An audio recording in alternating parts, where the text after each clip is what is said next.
Okay, lovely. Well, morning everyone. Thank you for joining us today. Welcome to the latest Savvy Academy webinar. So thanks to everyone for joining. We've got some really exciting content to share with you to help you to understand really what it is that's actually influencing shoppers in terms of when they make those purchasing decisions. So first and foremost, just some housekeeping rules. Please keep yourself muted. Please put any questions that you've got in the chat so we can answer the Q&A at the end. We are recording this session, so we will share this out with everybody afterwards. And we do have a really short client feedback survey at the very end, which if everyone's happy to fill out, then that would be really appreciated. Okay, so how this is going to work then. So first of all, we're going to dig into Savvy, explain what we do to those of you who are new to us. And then I'll be handing over to Andrew. Bear with me, my slides haven't updated. There we go. Sorry, there was a delay there. Then I'll be handing over to Andrew Watts, who's the founder of KHWS, so a consultancy who is specialising in shopper behaviour. Then I'll be sharing some of our latest stats from our mobile coupon campaigns and exploring the ones that have been really successful and what's been influencing shopper buying behaviours. And then we'll finish on a Q&A. Okay, so let's get started then. There we go. So just going to do a quick rundown of who Savvy are and what we're all about. So just for those of you who don't know who we are. So at Savvy, we work with hundreds of FMCG brands, helping them to ensure that their marketing campaigns influence shopper buying decisions. So we do this by providing the mechanics and the tools behind things like mobile coupons or cashback offers, and essentially provide the facility for you to push shoppers into store to buy or to try your products. So over the last 18 months to 2 years, we've seen a real shift now towards mobile and digital solutions. And these are really enhancing a much more seamless customer journey between the shopper, the retailer and the brands. I'm going to go into that in a little bit more detail towards the end of the webinar though. And mobile coupons are just one of many, many ways that brands can leverage to influence shoppers. So let's hear from our guest speaker, Andrew from KHWS, who will explain what it is, what are the other triggers that buying decisions influence shoppers. Lovely. Thank you very much, Amy. Good morning, everyone.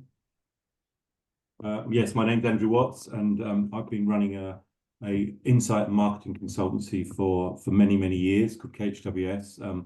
We are all about delivering creativity that resonates, and the way we do that is deliver marketing based on knowing how we buy.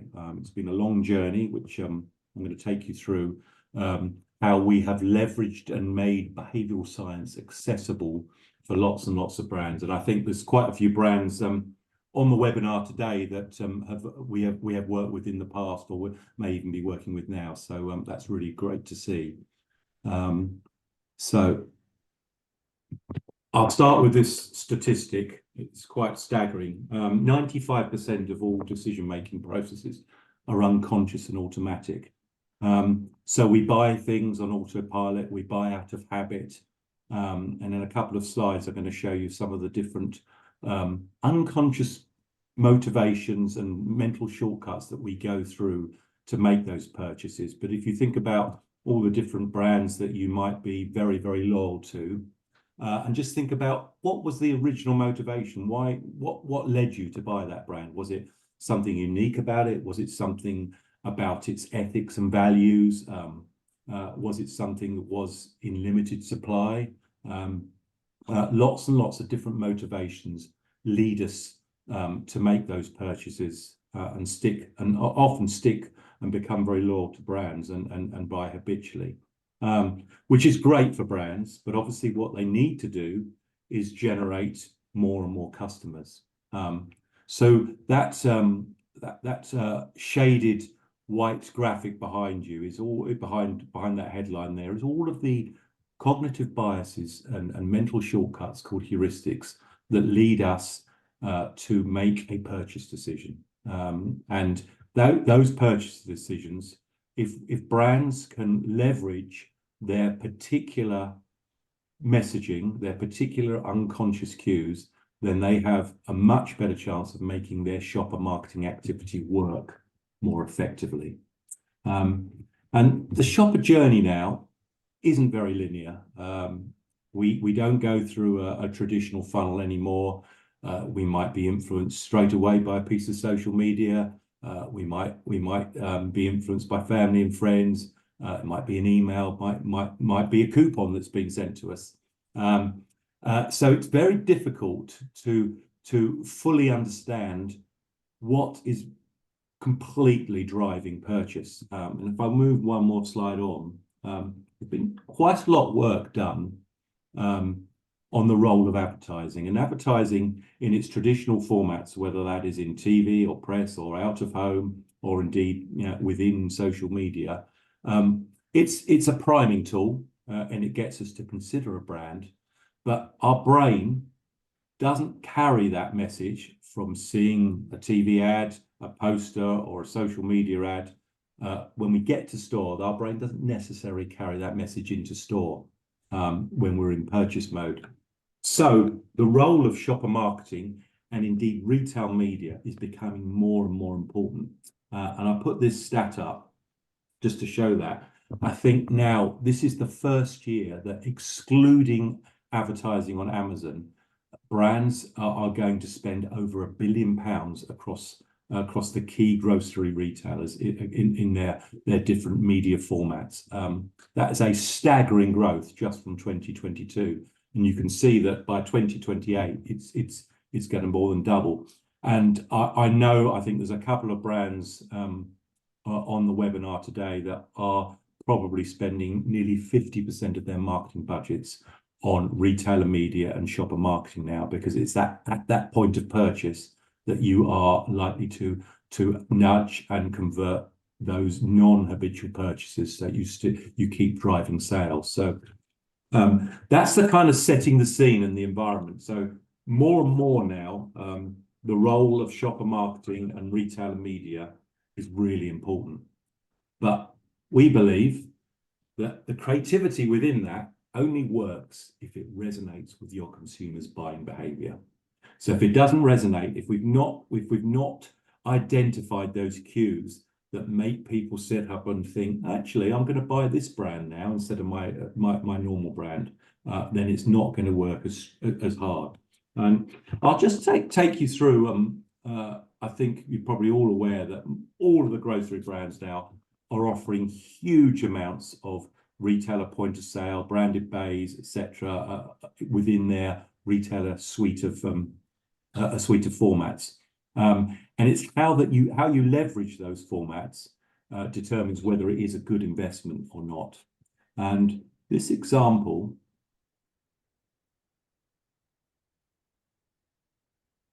is for Crostron-Molica. So this was in Sainsbury's a few months ago, and I know the shopper marketing guy that did this. So there we have a big, bold, quite expensive point of sale kit. So big header cards in 3D, floor media and aisle fins. Pizza night, look no further, Crostron-Molica. So when we look at that, I don't think as a piece of shopper marketing activity that it is going to help Crostron-Molica stand out against what's in the immediate shelves next to that branded section, which is own label pizzas. I don't think it will win in a comparison with own label price evaluations, because there's nothing to say why it's better. In addition, these campaigns usually have a 13-week shelf life, and you want people to see that over the course of 13 weeks, take away something about Crostron-Molica that has a brand promise that will mean when it's not there, you will still come back and purchase that brand. And I don't think this particular execution does that either. So shopper marketing has got to work really hard, and I think that's an example of where it's falling short in a couple of areas. So what we did to make shopper marketing work really hard is we took that We took all of those cognitive biases and heuristics, and we spent 2 years with academics at Durham University Business School to evaluate them, and look at all of the shortcuts that we all use to make a purchase decision, and we turn them into what we call sales triggers.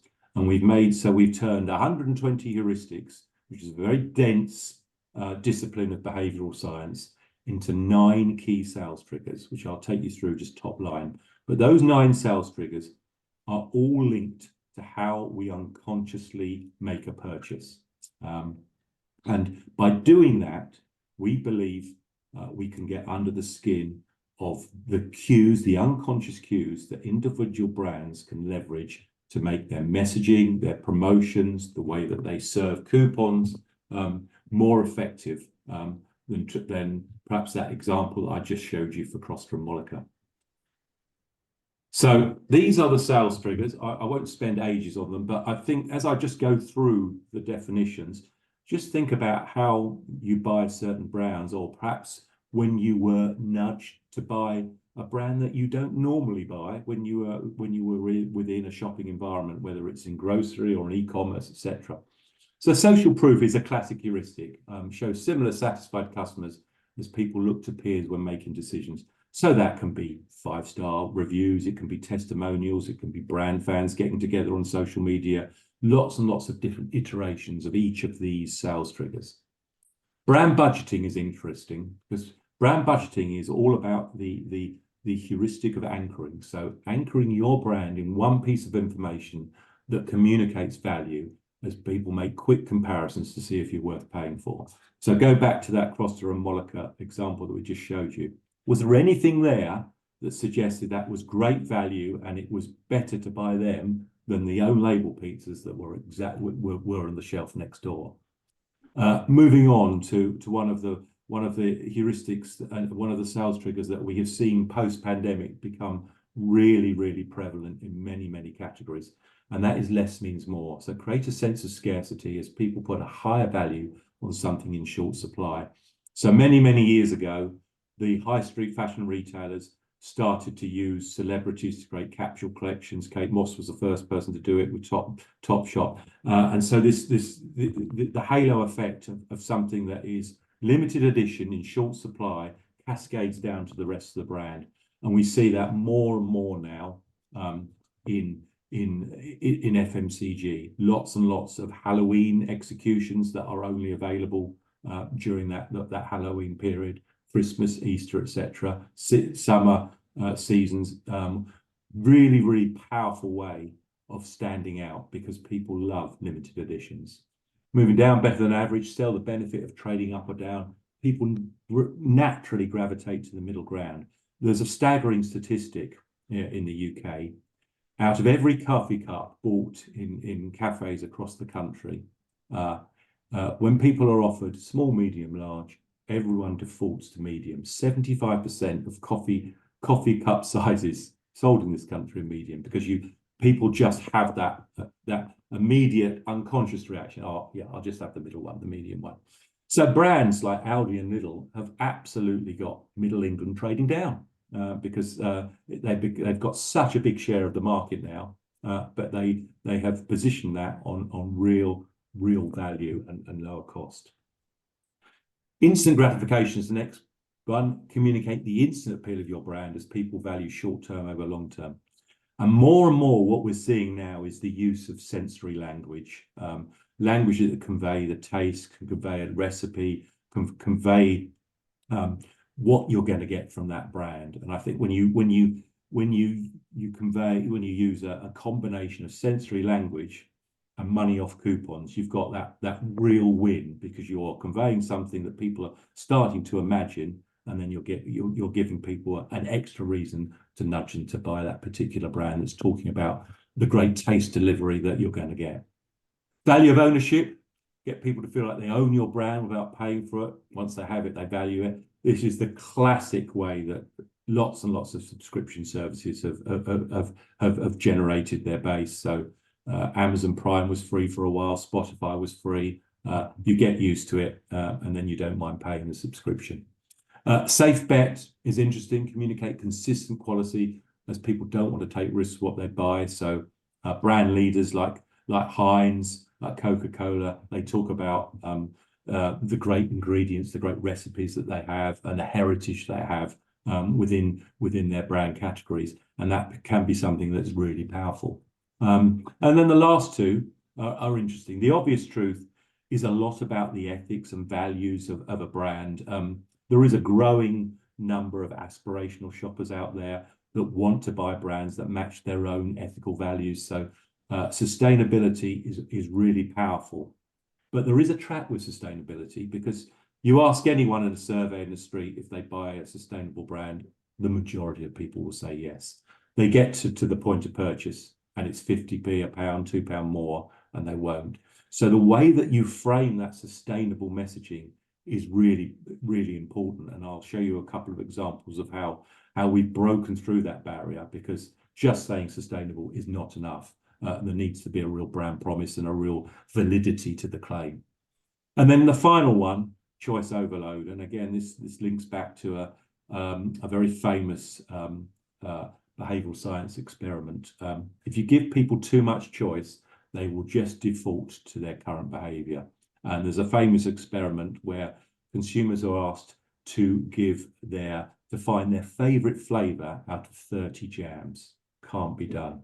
Give them 6 and they can. So limiting choice, or making your brand stand out so that there is only one choice, is a really powerful way of leveraging messaging at the point of purchase. So those are now in sales triggers. They've all been validated by academics at Durham University. I won't go deeply into the methodology of how we identify them, because we might save that for a Q&A. But basically, we created a methodology that identifies the iterations of each of those sales triggers and the ones that are most prevalent for brands in particular categories. And some categories certain sales triggers will resonate often across lots and lots of different brands, and others they won't. And I'll show you that as we go through some case studies. So all in all, it's about delivering shopper marketing that resonates. So what I'm going to do is show you a range of different challenges that this approach has helped. And it works in many different ways that you'll see on their screen there. But I'm just going to pick out a few.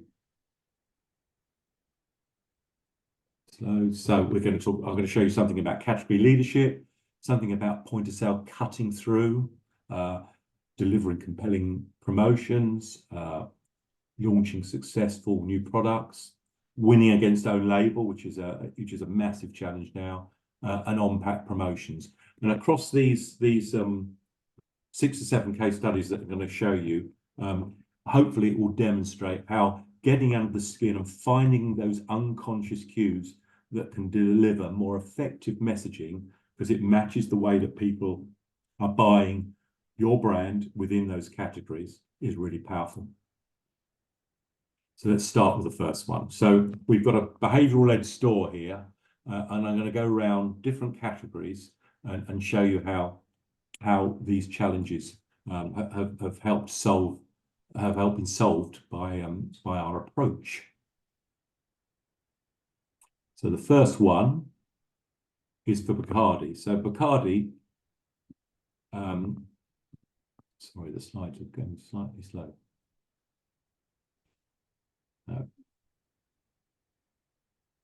Thanks for that slide.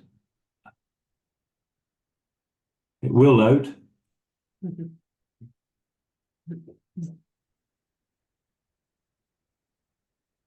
The joys of technology. It is, yeah. It's going right in a minute ago, wasn't it? Here, let's come back now. Right, let's go forward. Right, so Bacardi. So the challenge with Bacardi was standing out in a very, very crowded rum market. Huge amount of development within rum over the last few years: white rum, dark rum, spiced rum, etc. And the key for Bacardi was how could they grow their market? They are a market leader, but they face a huge amount of competition from lots of different mainstream brands and new brands entering the market. So what we did is we looked at their audiences, and we ran our sales trigger methodology, and we identified that the obvious truth, things a trigger about that looks at different ethics and values of a brand, was a real motivator for rum buyers and their audiences. And we did this, and we identified it because buried deep in their brand's DNA were two key facts that they hadn't really talked about in the past. One was that they used sustainable sugarcane within their process, and then from a distillery point of view, they'd halved their use of water and greenhouse emissions. So they were two real key nuggets that a few years ago they just weren't using in their messaging. And when we tested this across lots and lots of different messages that we test across the 9 sales triggers, we found that this one really resonated.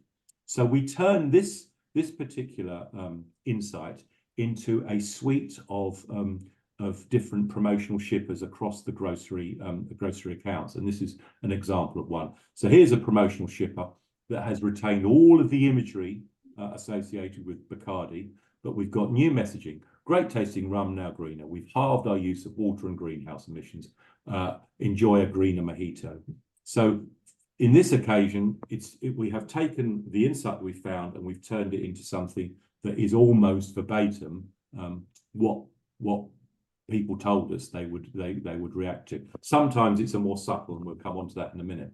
But that's a real classic case of identifying not just a sustainable claim and saying our rum's more sustainable, but digging much deeper into it and identifying exactly what that sustainable claim is, showing it can be validated, and then turning it into a really powerful suite of messaging. And that was one of a playbook of lots of activations that leverage different iterations of that great story that Bacardi has of halving its use of water and greenhouse emissions and using sustainable sugarcane. So that's an example of standing out in a crowded category and delivering the right sort of promotional message. The next one is for Schwartz herbs and spices, and the herbs and spices category is interesting because it's basically a duopoly, and you can see there rows and rows of small jars divided between 2 brands, or one brand, Schwartz, and the other brand is own label. That's a Tesco. Shopper aisle. Very, very difficult to stand out, as you can see. Trying a bit of color coding, but the own label can use the same color codes. So what we did there is again we identified two sales triggers that would make Schwartz stand out from own label. Own label herbs and spices are 99p. Schwartz often are £4, £4.50. So there is a big price disparity there that you've got to make up with some powerful claims. So there were 2 claims that were really important to buyers of herbs and spices. One, again, slightly back into the ethics, but from a brand budgeting point of view, anchoring the fact that they support all of their farming communities around the world. They build infrastructure, they build schools, they really support these farming communities that make the ingredients for all of their herbs and spices range. And the second thing is that they are innovators. They are always looking at new flavorings to enhance people's recipes.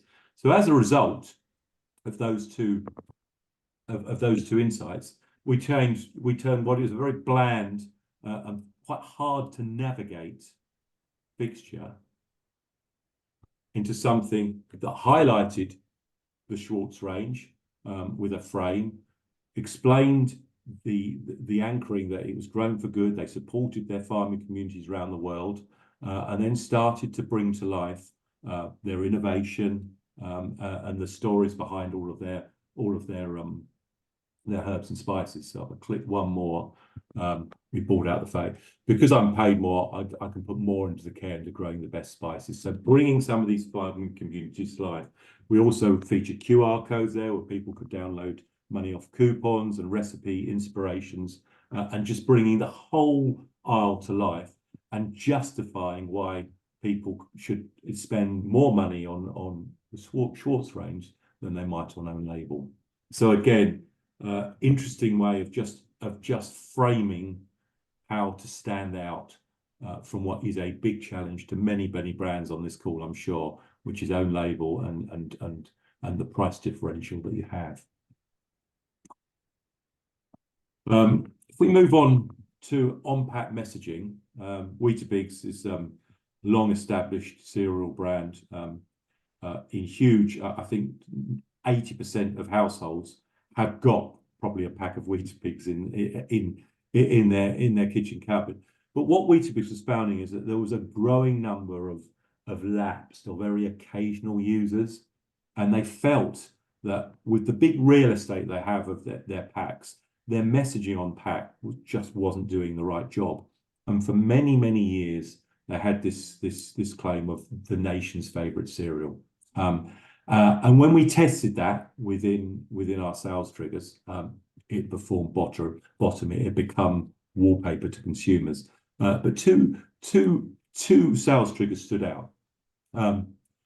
People would buy a cereal of high fibre, which was justify the premium price of Weetabix, and also a cereal that only sources wheat from local farms. So again, back to this sort of sustainability and environmental consciousness element that is really prevalent in the way that many people make unconscious purchase decisions.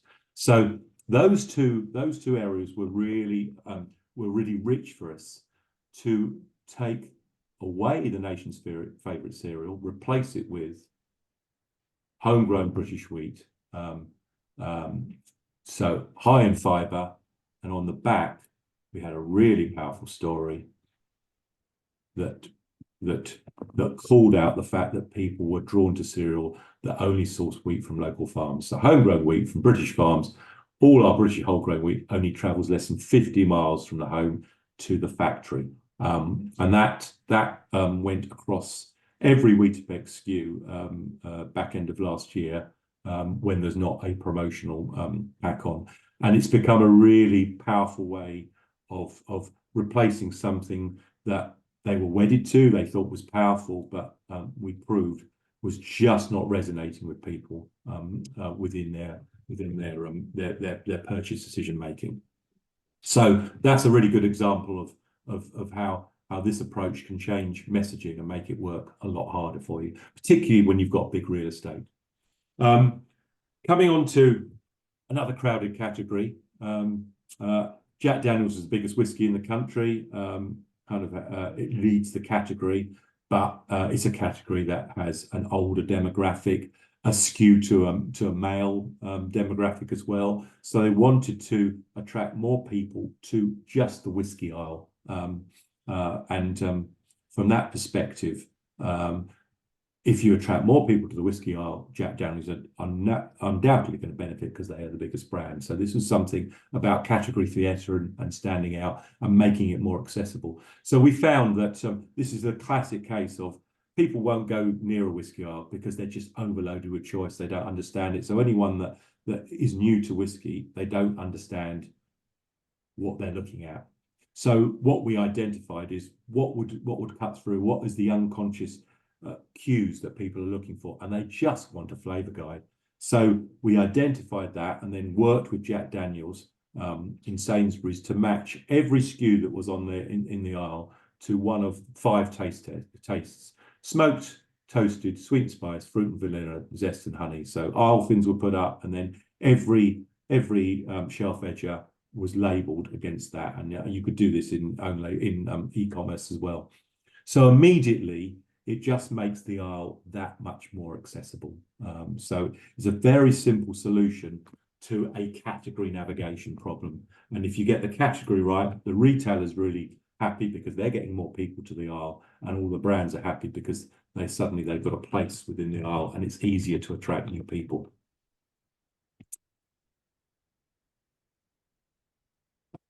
Moving on to packaging, lots and lots of brands benefit from having shelf-ready packaging to go in, particularly confectionery.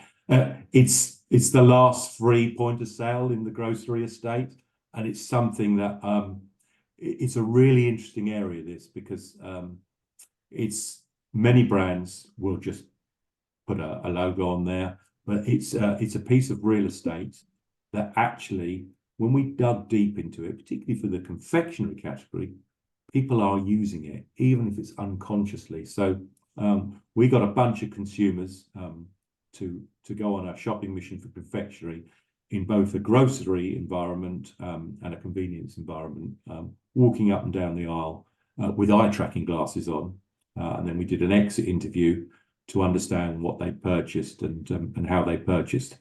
And when we did that exit interview, we found that a very small percentage, when we asked them, "Oh, did you use the shelf packaging to navigate a big confectionery aisle?" And they said, "Oh no."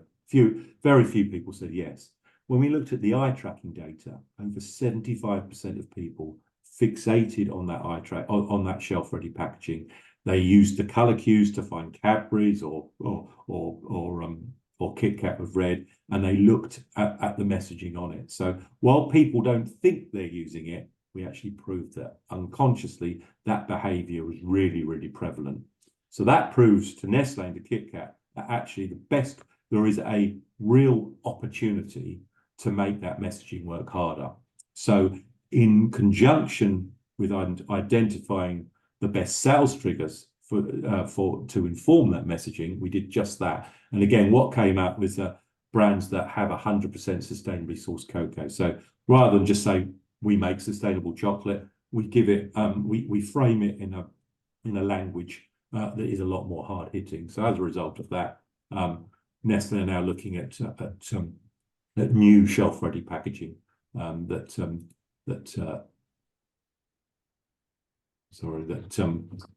conveys that message. Okay, next one is new business, is new product launches.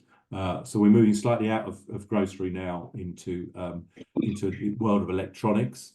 You're probably most of you are aware of the Frame TV and the Serif. The Serif is kind of a mid-century designer TV, and the Frame was a complete new category TV in that it was a piece of art when it's off and a TV when it's on. And when it was first launched, it had a whole range of curated artworks that people could put on rotation, just to avoid it just being a black box on the wall for the majority of the time. So we identified that that the target market that are going to buy this, they wanted to still have premium technology, but they wanted a TV that expressed their own design taste. So that kind of insight led us to this campaign of beauty and brains, and that proposition was successfully launched. The Frame and Serif TV, and it created a new category of TV that has never really been copied, and to this day is a really powerful part of the Samsung portfolio.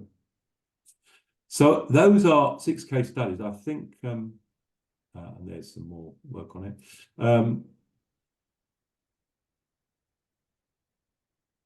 We've got one more here because I think some people talked about how this works in on-trade. So back to Bacardi, the on-trade is an interesting environment. The on-trade really has 3 touch points that influence people. The back bar, because as you walk in, the back bar is really important.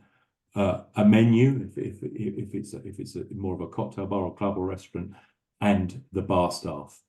Those are the 3 most influential mediums to leverage and drive people to buy your brand over the others. So we identified that within an audience of people that bought spirits within bars and pubs and clubs, and identified that choice reduction was really important to people because they're overwhelmed when you look at the back bar of if it's a long menu.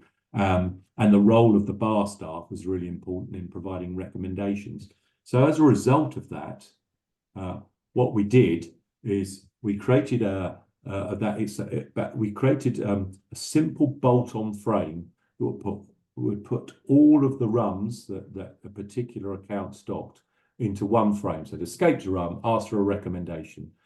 So you could start to see whether it was light rum, dark rum, spiced rum.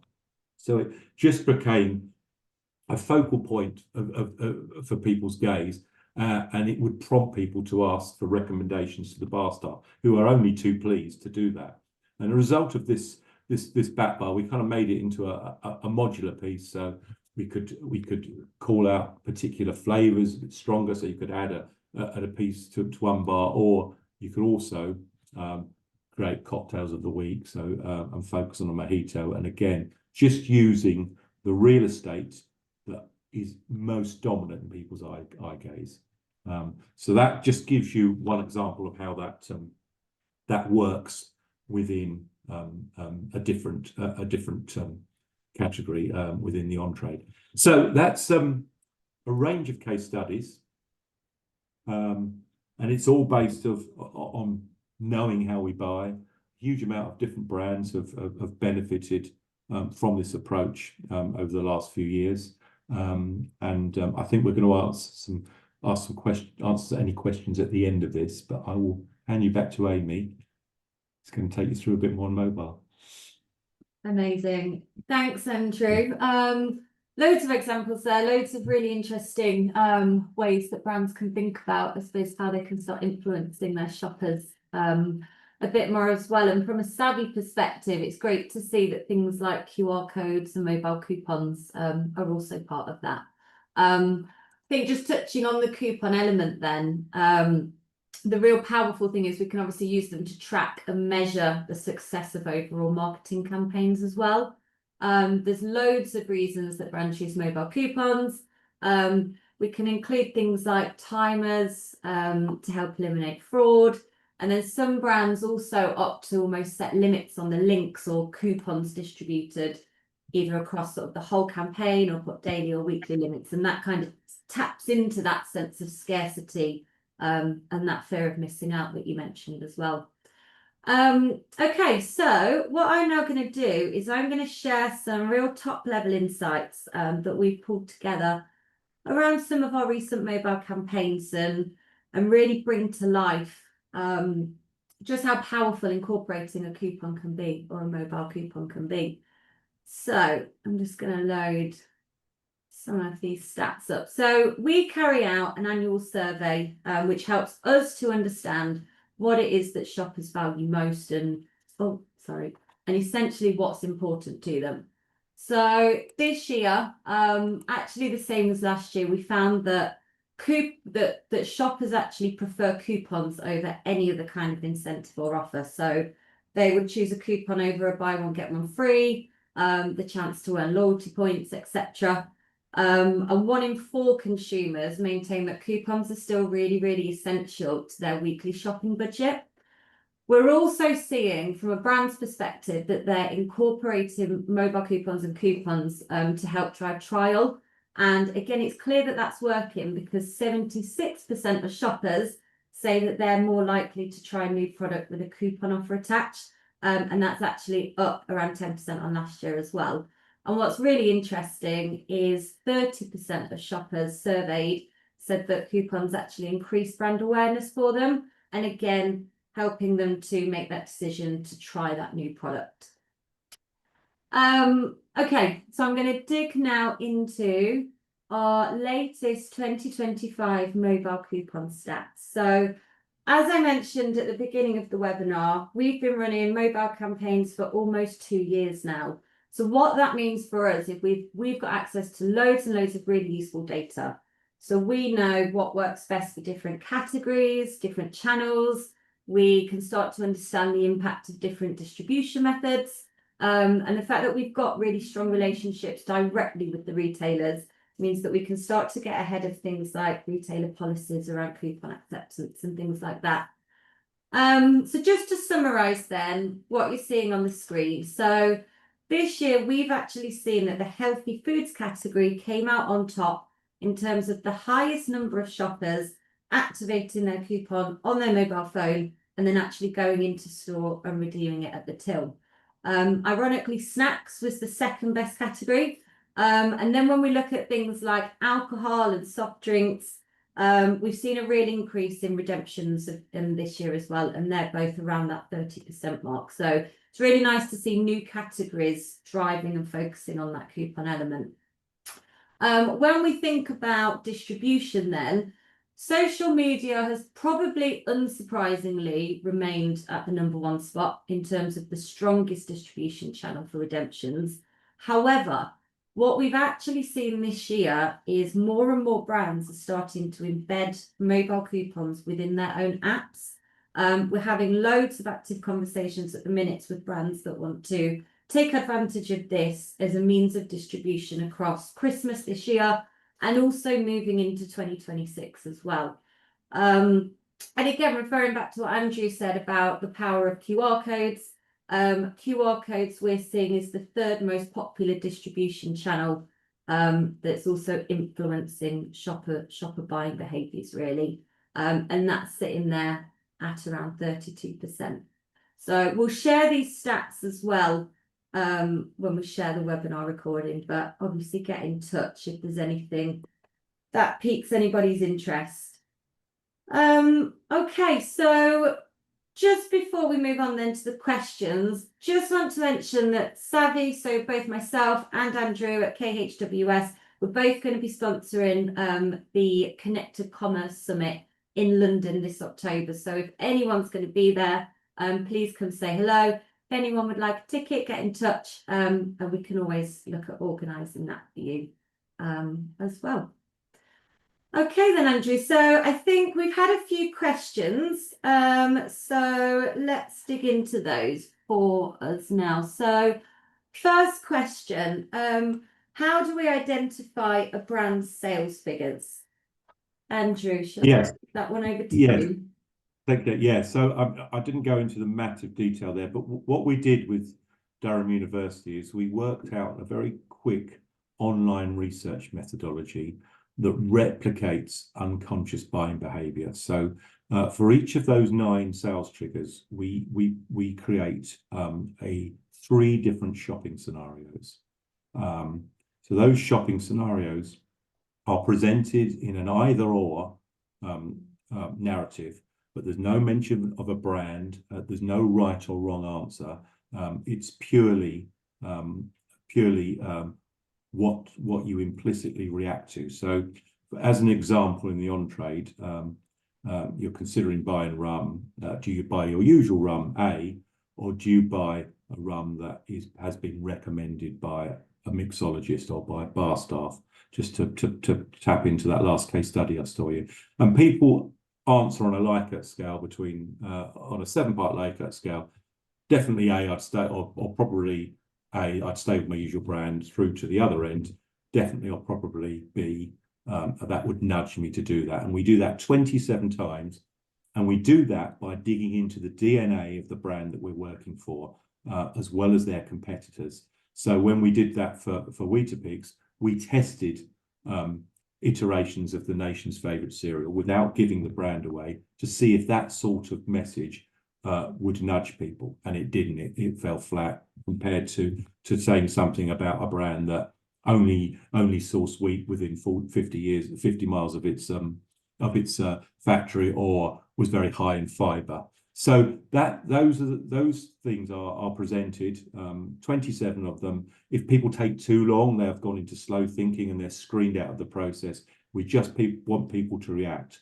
The beauty of this is that there's no claimed behaviour, there's no observer bias like that you can get in traditional online research. It is just a quick fire, will it or will it not nudge you? And that is the closest replication you can get to unconscious thinking. And by planting those different unconscious cues, we test which ones are the most effective. And generally, we identify a top 1, 2, 3, or 4 that will really nudge people. And just as importantly, are the ones that don't resonate at all, because sometimes they can be holy grails that brands have used in messaging for many years, or sometimes it can be a hunch or a hypothesis that just they wanted to test, or it may be one of their competitors' claims. So it's really comprehensive but quick to do, because we've built it into a real turnkey process. Amazing, thanks, Andrew. Just looking down the list then, so a couple of other questions that I can probably cover. So, do shoppers actually download QR codes in store? The answer is yes. So on average, around 26% of shoppers say that they're happy to receive an offer via a QR code, whether that's in store or out of home. So yes is the short answer to that. Again, if anyone wants to dig into these a bit more, please get in touch with us. Question that probably comes up every time. Where can shoppers use mobile coupons? So currently, mobile coupons can be redeemed in Morrison's, in Tesco's, and in Blue Co-op stores. We are actually trialling mobile coupons in one of the top 6 at the moment. And we're having a couple of really positive conversations with the other 2 retailers. So watch this space as we have new updates and so forth. Then we'll be the first to let all the brands know about that. The next question we have is, how do we get out of the grab and go mindset? So how would I answer this? So I suppose if we actually take a step back and maybe we just look at the current climate. So I suppose food price inflation has risen for the last 5 months consecutively. It's up around 5% year on year. I think consumers are actually feeling the squeeze now more than ever. And so the fact that Savi can help brands and retailers deliver value, provide customers with a coupon or the mechanics to purchase the product and then get cash back once providing evidence of the purchase. I think the fact that the coupon is driving that decision to get value for money, I think it then sort of goes to that next level where it then is things like, what is the depth of the promotion? Is the product desirable to me? Is the product even available at store? And again, happy to dig into that further offline if anyone wants to cover that.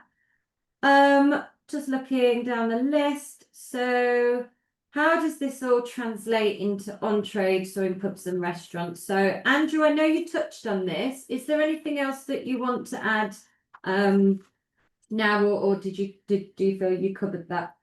No, I think we covered it. I mean, I think we've done a huge amount of work on menus and optimizing them over the years for different spirits brands, so that particularly for cocktails, their high margin cocktails are front and center, and we nudge people to consider them over and above others. I think someone's just talked about how our approach could work in conjunction with coupons as well. It's just come up on the chat. And I mean, coupons can definitely be part of the solution. I think I touched on that on the Schwartz work we did. So presenting the brand in a way that shows that, particularly that brand, it cares for all its farming communities, but also we're leaders in innovation. Here's new recipes, and then here's a QR code to give you money off one of the spices that are in our new recipes. Is kind of how you can holistically link coupons to being part of the solution. Absolutely. And I think just going back to the on-trade question as well. So in terms of providing that, that offer, that discount, we're actually trialing with the soft drinks. Well, we've got a live campaign, not trialing. Got a live campaign with a soft drinks manufacturer currently, where they are doing this in a chain of UK pubs. So it's discount on purchasing in the pub. Essentially, it's the same mechanics. So rather than going into the supermarket, the mechanics that I explained earlier that Savi provides brands with, it works in the same way. So again, if anyone wants to explore the on-trade space with Savi and how that can work, then get in touch with us. Any other questions, Andrew, that we've missed? We have.